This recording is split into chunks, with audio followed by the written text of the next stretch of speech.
Okay, so we're on mining process part 2.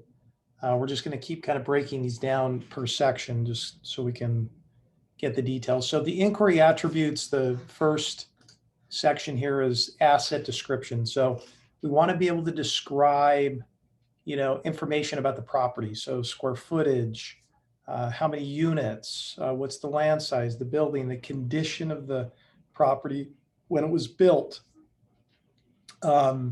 parking ratios, unit mix, et cetera. So anything having to do with the physical property itself is really important for us to understand. The next thing is the value of the collateral. If it's a refinance, then it's, what do you think it's worth?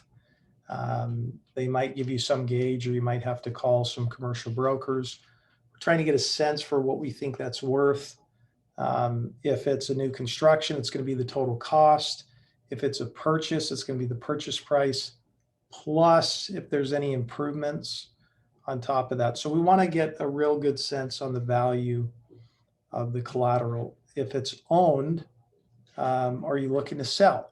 So this is a really important question, because if somebody says yes, that they are looking to sell, that could become a problem, because you could go through this whole exercise and all of a sudden find out that they're selling it right from under the middle of the transaction. So you definitely want to ask that question. You want to flush that out so that we can have a productive meeting, productive application. And again, all these around the guise of proactiveness. The next one is, did you do a phase 1 report?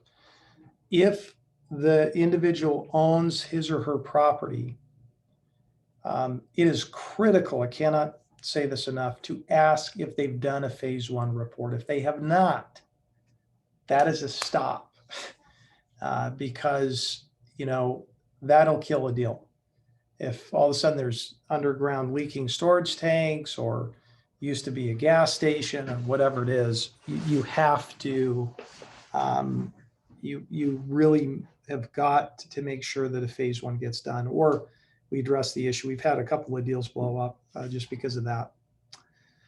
The history of the deal, again, we're trying to understand if they've owned it, or if they're buying it, what's the history, what it used to be, when did they buy it, what have they done to approve it, are there any historical issues on the property, if there's any development, how did the walk us through the timeline when you bought it, would you improve on it, where are you at in the process?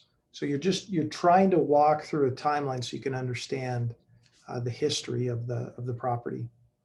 Ownership structure, there'll be a different section for this, but again, is it an LLC? They're going to take title, limited liability company, corporation, how many members? So we want to get a feel if it's a TIC, tenants in common. So these are things that we definitely want to know. What other deals are you working on? This is a really powerful way to leverage your time on the sales cycle. Ask what other deals you're working on. You could pick up 2 or 3 more deals that you never did because you didn't ask that question. What other deals are you working on? And then all of a sudden it's, hey, I've got another apartment complex. I've got 2 other deals. So just be diligent to ask that question. Fee simple. So you want to know whether this is a fee simple property, whether it's a leased property. Those have a significant impact as to what kind of financing that you're going to be able to ascertain on the project. So ask this question under the inquiry attributes. These are very, very important questions.